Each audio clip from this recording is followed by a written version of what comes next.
না। সুতরাং তোমরা যাও হযরত ঈসা আলাইহিস সালামের কাছে যাও। হযরত ঈসা বলবেন আমার দ্বারা সম্ভব হবে না, তার কারণ হলো এই দুনিয়ার গোটা খ্রিস্টানেরা আমারে আল্লাহর ছেলে বলে গালি দিয়েছে। জোরে কান নাউযুবিল্লাহ। অকালাতিন নাসারাল নাসির সাল্লাল্লাহ।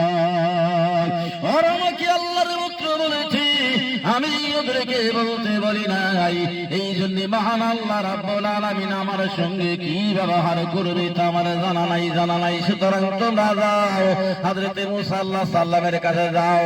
হযরত মুসা বলবেন আমার পক্ষে সম্ভব হবে না, তার কারণ হলো এই পরিশ্রমী একটা লোককে, ফিরাউনের জাতির একটা লোককে আমি একটা থাপ্পড় মেরেছিলাম এমনি শাসন করার জন্য, কিন্তু আমি জানতাম না আমার থাপ্পড় খেয়ে সে মরে যাবে। জানি না আজ এই কারণে মহান আল্লাহ পাক রব্বুল আলামিন আমার সঙ্গে কি ব্যবহার করবে তা আমার জানা নাই। সুতরাং তোমরা যাও হযরত ইব্রাহিম আলাইহিস সালামের কাছে যাও। হযরত ইব্রাহিম আলাইহিস সালাম তিনিও বলবেন আমার পক্ষে সম্ভব হবে না, তার কারণ হলো এই আমাকে যখন ডাকা হয়েছিল মূর্তি পূজা করার জন্য, আমি আকাশের দিকে তাকিয়ে বলেছিলাম এমনি থাকে আমি অসুস্থ, অথচ আমি সুস্থ ছিলাম। এই অসুস্থতার কারণে মহান আল্লাহ রাব্বুল আলামিন আমার সঙ্গে কি ব্যবহার করবে তা আমার জানা নাই। সুতরাং তোমাদের একটা সাজেশন আমি দিতে পারি, আজ এই কেউ করতে পারবে না। সুরবাসীরা চলে যাও আখিরি জামানার পয়গম্বর নবী মুহাম্মদ রাসূলুল্লাহ সাল্লাল্লাহু আলাইহি ওয়াসাল্লামের কাছে যাও। আজকের এই কঠিন দায়িত্ব হলো তার, দেখেন তিনি কিছু করতে পারেন নাকি।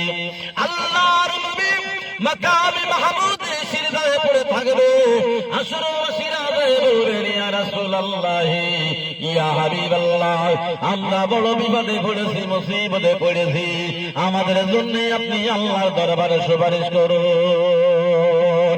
আল্লাহর নবী বললেন আমার উম্মতেরা চলো তোমাদের জন্য আজকের এই কাজ আমি আল্লাহর দরবারে বলি। আমার আল্লাহ বললেন হাবিব আপনার ভিত্তি উম্মত গুলি বান্দা আমার কারা কারা যাবে আপনি বাইসা নেন।